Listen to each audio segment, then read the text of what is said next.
घर घर Toons tales में आपका स्वागत है। आज की कहानी है माँ से प्यारी भाभी। एक गहरी भावनात्मक और खूबसूरत अभिव्यक्ति है जो परिवार के रिश्तों में प्यार और सम्मान को दर्शाती है। कनिका और वरुण शादी करके आए थे और दरवाजे पर पूर्णिमा उन दोनों की आरती उतार रही थी। तभी पूर्णिमा की नजर राधा पर पड़ती है। तू यहाँ क्या कर रही है? तुझे कहा था ना कि अपनी मनहूस शक्ल लेकर मेरे बेटे बहू के सामने मत आना। तेरी परछाई भी इन पर पड़ गई तो इनकी जिंदगी में न जाने कौन सा तूफान आ जाएगा। माँ, आज तो मुझे मत कोसो। आज मेरे भैया की शादी हुई है। भाभी घर आई है। इस घर में मुझे भाभी के रूप में सहेली मिली है। अपनी हद में रह राधा। अपनी भाभी को सहेली बनाने की जरूरत नहीं है। वो तेरी बड़ी भाभी है। उसका हर आदेश तुझे मानना होगा। तू उसे सहेली बनाकर अपना काम भी उससे निकलवाना चाहती है? हाँ? नहीं माँ, ऐसा नहीं है। चल अब अपने कमरे में जा। राधा सुबकती हुई अपने कमरे में चली जाती है। पूर्णिमा वरुण और कनिका की आरती उतार कर उनका स्वागत करती है और उन्हें उनके कमरे में बिठाती है।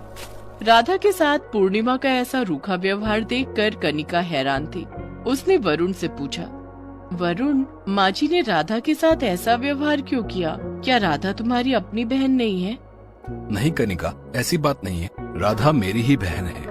बात यह है कि जब राधा माँ के गर्भ में थी तब किसी पंडित ने माँ को बताया था कि अगर तुम्हें बेटी होगी तो तुम्हारे पति की मौत हो जाएगी, और राधा के जन्म के बाद यही हुआ। कुछ महीने बाद पिताजी चल बसे, जिस कारण माँ राधा को मनहूस मानती है।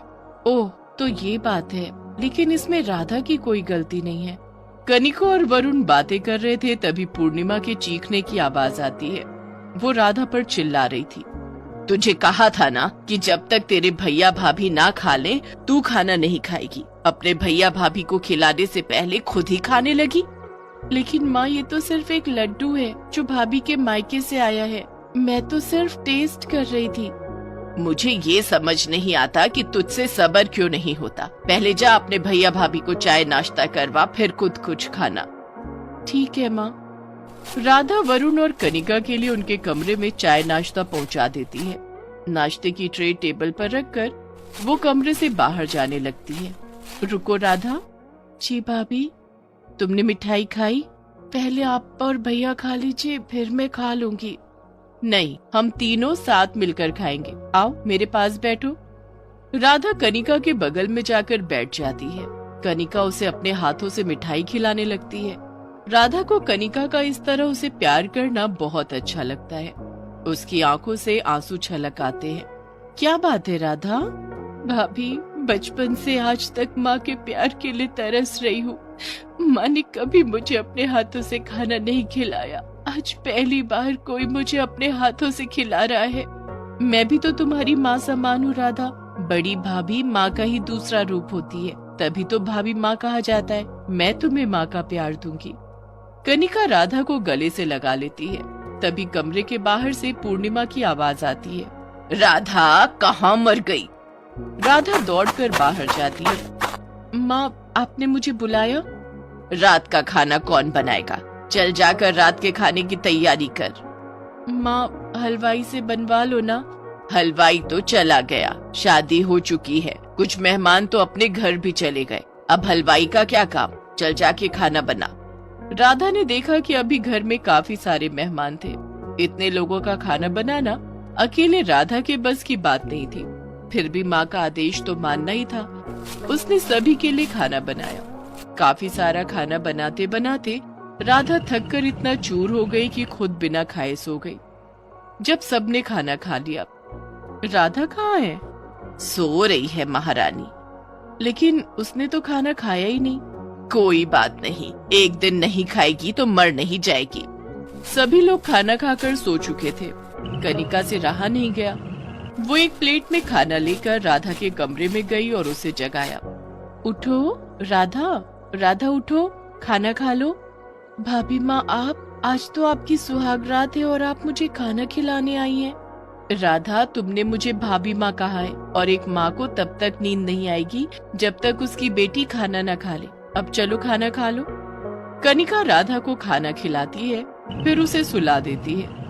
कनिका जब अपने कमरे में पहुंची, कनिका, तुम्हारे आने से राधा की जिंदगी में खुशियाँ आ जाएंगी। शायद उसके प्रति माँ का दिल भी पिघल जाए। आप चिंता मत कीजिए, सब ठीक हो जाएगा। कनिका और वरुण भी सो जाते हैं। दूसरे दिन राधा अपने कमरे से बाहर नहीं निकलती है। सुबह के 8 बज गए हैं, ये महारानी अभी तक सो रही है। पूर्णिमा राधा के कमरे में जाती है और उसे झकझोर कर उठाती है। वो देखती है कि राधा को तेज बुखार था, लेकिन वो फिर भी राधा को जगाकर घर का काम करने के लिए कहती है। घर में इतना काम पड़ा है और तू घोड़े बेचकर सो रही है, चल उठ, काम पर लग जा। माँ, मेरी तबीयत ठीक नहीं है, पूरे बदन में बहुत दर्द हो रहा है। ये सब काम ना करने के बहाने हैं, काम करेगी तो सारा दर्द ठीक हो जाएगा। अब जल्दी कमरे से बाहर आ जा। राधा कमरे से बाहर आती है और घर में झाड़ू लगाने लगती है। वो कनिका के कमरे में भी झाड़ू लगाने जाती है। राधा को देखकर कनिका ने कहा, अरे राधा, क्या बात है, तुम्हारी तबीयत ठीक नहीं है क्या? नहीं भाभी, मुझे बुखार हो गया है और माँ मुझसे घर के काम करवा रही है। उन्होंने मुझे दवाई तक नहीं दी। तुम ये झाड़ू छोड़ो और अपने कमरे में जाओ। लेकिन मैंने पूरे घर पे झाड़ू नहीं लगाई तो माँ मुझे बहुत डांटेगी। वो सब तुम मुझ पर छोड़ दो, तुम अपने कमरे में जाओ। ठीक है भाभी। राधा अपने कमरे में जाकर आराम करने लगती है। कनिका चाय और नाश्ता लेकर राधा के कमरे में आती है। ये लो राधा, नाश्ता कर लो और उसके बाद बुखार की दवाई खा लेना, इससे तुम्हें आराम मिल जाएगा। लेकिन फिर भी तुम्हारी तबीयत ठीक नहीं हो तो मुझे बताना, तुम्हारे भैया तुम्हें डॉक्टर के यहाँ ले जाएंगे। लेकिन भाभी, घर की सफाई अभी बाकी है। घर की सफाई मैं कर दूंगी। नहीं भाभी, अगर माँ ने देख लिया तो घर में कोहराम मचा देंगी। माँ जी अभी मंदिर गई हैं, उनके आने से पहले मैं घर की सफाई कर दूंगी, उन्हें कुछ पता नहीं चलेगा। थैंक यू भाभी। राधा चाय नाश्ता करके बुखार की दवाई खा लेती है। कुछ ही देर बाद उसकी तबीयत में सुधार आ जाता है, जिसके बाद वो फिर से घर के काम में जुट जाती है। कुछ दिन बीत गए, सभी रिश्तेदार अपने अपने घर चले गए। वरुण ने भी ऑफिस ज्वाइन कर लिया। राधा भी कॉलेज जाने के लिए तैयार होने लगती है। कहाँ चल दी सुबह सुबह? माँ, मैं कॉलेज जा रही हूँ। शादी की वजह से मेरी बहुत सारी क्लासेस मिस हो गई हैं। मेरी परीक्षाएं नजदीक आ रही हैं। आज से तू कॉलेज नहीं जाएगी। लेकिन क्यों माँ? तू कॉलेज चली जाएगी तो घर का काम कौन करेगा? हाँ माँ, अब तो भाभी आ गई है ना। वैसे भी मैंने सुबह घर की सफाई कर दी है, सिर्फ खाना बनाने का काम है। भाभी खाना बना लेंगी तो तुम उनसे कह देना कि वो बर्तन ना धोए, मैं कॉलेज से आकर बर्तन धो दूंगी। कान खोलकर सुन ले, मेरी बहू खाना भी नहीं बनाएगी। तू घर के सारे काम कर और अच्छे से घर संभालना सीख ले। अब जल्दी ही तेरी भी शादी होगी। वैसे भी पढ़ लिख कर तू कौन सा अफसर बन जाएगी? पढ़ाई के नाम पर मेरे पैसे बर्बाद कर रही है। पूर्णिमा की बात सुनकर राधा अपने कमरे में जाकर फपक फपक कर रोने लगती है। तभी कनिका उसके कमरे में आती है। रो मत राधा। भाभी, आपने सुना ना, माँ तो मेरी पढ़ाई छुड़वाने पर तुली है। मैं पढ़ना चाहती हूँ भाभी। तू चिंता मत कर राधा, तेरी पढ़ाई कोई नहीं रुकवाएगा। तू चल मेरे साथ। कनिका राधा का हाथ पकड़कर उसे कमरे से बाहर लाती है। कनिका बहू, इसे ज्यादा लाड प्यार करने की जरूरत नहीं है, इसे इसके हाल पर छोड़ दे। माँ जी, मैं आपसे एक बात पूछना चाहती हूँ। हाँ बोल बहू। माँ जी, मैं इस घर में बहू बनकर आई हूँ और आप मुझे इतना प्यार दे रही हैं, लेकिन कल को राधा की शादी के बाद उसे ससुराल में भी प्यार नहीं मिला तो? जरूरी नहीं कि राधा की सास भी उसे अपनी बेटी से ज्यादा प्यार करे। अगर ऐसा हुआ तो राधा की जिंदगी प्यार के बिना एक बंजर जमीन बन जाएगी। फिर राधा भी किसी को प्यार नहीं दे पाएगी। माँ जी, अगर राधा के जन्म के बाद पिताजी की मृत्यु हो गई तो इसमें राधा का क्या कसूर है? किसी साधु की बात को सच मानकर आपने अपनी बेटी को जिंदगी भर अपने प्यार से दूर रखा। कोई माँ अपनी ही संतान के साथ ऐसा कर सकती है क्या? ये मैंने कभी सपने में भी नहीं सोचा था। हाँ माँ, कनिका ठीक कह रही है, राधा को उसके हिस्से का प्यार मिलना ही चाहिए। कनिका और वरुण की बात सुनकर पूर्णिमा को बहुत आत्मग्लानि महसूस होती है। वो राधा को गले से लगाकर उससे माफी मांगती है।